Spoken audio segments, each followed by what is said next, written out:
રાજ્યમંત્રી ત્રિકમભાઈ છાંગાના વરદ હસ્તે ગાંધીધામના એસટી બસ સ્ટેશનનું કરાયું ખાતમુહૂર્ત। ગાંધીધામ આજે કચ્છની આર્થિક રાજધાની તરીકે ઉભરી આવ્યું છે।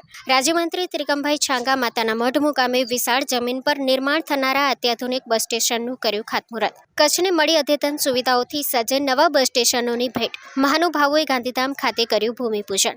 ગાંધીધામ ખાતેથી ઉચ્ચ અને તાંત્રિક શિક્ષણ રાજ્યમંત્રીએ ત્રિકમભાઈ છાંગાના વરદ હસ્તે ગાંધીધામ મુકામે નવનિર્મિત થનાર એસટી બસ સ્ટેશનનું ખાતમુહૂર્ત કરવામાં આવ્યું હતું। આ સમારોહમાં માતાના મઢ મુકામે વિશાળ જમીન પર નિર્માણ થનારા અત્યાધુનિક બસ સ્ટેશનનું રાજ્યમંત્રીએ ખાતમુહૂર્ત કર્યું હતું। ગાંધીધામ ખાતે તૈયાર થતા અત્યાધુનિક બસ સ્ટેશનનું રાજ્યમંત્રી, ધારાસભ્યો તથા મહાનુભાવોએ શાસ્ત્રોક્ત વિધિવિધાન સાથે ભૂમિપૂજન કર્યું હતું। ગુજરાતના નાયબ મુખ્યમંત્રી હર્ષભાઈ સંઘવી વર્ચ્યુઅલી રીતે આ કાર્યક્રમમાં જોડાયા હતા। નાયબ મુખ્યમંત્રીએ વિકાસના વધુ એક આયામ માટે મહાનગરના નગરજનોને શુભેચ્છા પાઠવી હતી। આ સાથે જ બસ પોર્ટનું બનાવવાનું કામ ત્વરિત પૂર્ણ કરી તેને કાર્યરત કરવાની ખાતરી મંત્રીએ આપી હતી। મુખ્યમંત્રી ભૂપેન્દ્રભાઈ પટેલના નેતૃત્વ હેઠળ સુવ્યવસ્થિત પરિવહન સેવાના કારણે જીએસઆરટીસીની યાત્રીમાં વધારો નોંધાયો છે તેમ નાયબ મુખ્યમંત્રીએ જણાવ્યું હતું। ઉચ્ચ અને ટેકનિકલ શિક્ષણ મંત્રી ત્રિકમભાઈ છાંગાએ પ્રાસંગિક પ્રવચન કરતા જણાવ્યું હતું કે રાજ્ય સરકાર કચ્છના છેવાડાના માનવી સુધી શ્રેષ્ઠ પરિવહન સેવા પહોંચાડવા કટિબદ્ધ છે। માતાનું મઢ અને ગાંધીધામના આ નવનિર્મિત બસ સ્ટેશનો માત્ર પરિવહનનું માધ્યમ નહીં પરંતુ મુસાફરો માટે સુવિધાનું ઉત્તમ કેન્દ્ર બનશે। આ સાથે જ બસ પોર્ટ બનવાથી આવતા દિવસોમાં કચ્છનું મહાનગર એવું ગાંધીધામ અને શ્રેષ્ઠ યાત્રાધામ એવું માતાનું મઢ સાર્વત્રિક રીતે વિકાસ સાધી સમૃદ્ધ બનશે તેમ રાજ્યમંત્રીએ ઉમેર્યું હતું।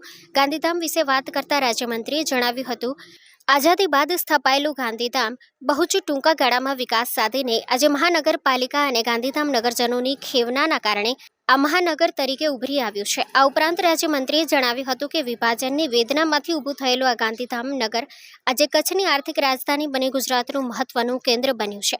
મુખ્યમંત્રી ભૂપેન્દ્ર પટેલ અને નાયબ મુખ્યમંત્રીના માર્ગદર્શન હેઠળ કચ્છમાં જનકલ્યાણ હેતુથી માળખાકીય સુવિધાઓના વિકાસની ગુજરાત સરકારની વણથંભી યાત્રાની રાજ્યમંત્રીએ પ્રશંસા કરી હતી। તે ઉપરાંત રાજ્યમંત્રીએ ઉમેર્યું હતું કે વડાપ્રધાનની અને મુખ્યમંત્રી ભૂપેન્દ્રભાઈ પટેલના કચ્છ પ્રત્યે વિશેષ પ્રેમના કારણે 11 કરોડના ખર્ચે ગાંધીધામ અને ₹7 કરોડના ખર્ચે માતાના મઢ મુકામે અત્યાધુનિક સુવિધાઓ સાથેનું બસ પોર્ટ બનવા જઈ રહ્યા છે। આ વિકાસના કાર્યો અંગે રાજ્યમંત્રીએ ગુજરાતના મુખ્યમંત્રીનો અને નાયબ મુખ્યમંત્રીનો આભાર માન્યો હતો। આ સાથે જ નગરજનોને અભિનંદન પાઠવી દીનદયાળ પોર્ટે ફાળવેલી આ જમીન બદલ આભાર વ્યક્ત કર્યો હતો। આ પ્રસંગે કચ્છ મોરબી સાંસદ વિનોદભાઈ ચાવડાએ જણાવ્યું હતું કે ગાંધીધામે છેલ્લા 2-3 વર્ષોમાં હરણફાળ વિકાસ કર્યો છે। વડાપ્રધાન નરેન્દ્રભાઈ મોદીએ દીર્ઘદ્રષ્ટિ રાખીને ટકાઉ માળખાકીય સુવિધાઓ ઉપલબ્ધ કરાવી છે, જેના પરિણામ રૂપે આજે કચ્છને અદ્યતન સુવિધાઓથી તૈયાર થતા ગાંધીધામ અને માતાના મઢના બસ સ્ટેશનો મળ્યા છે।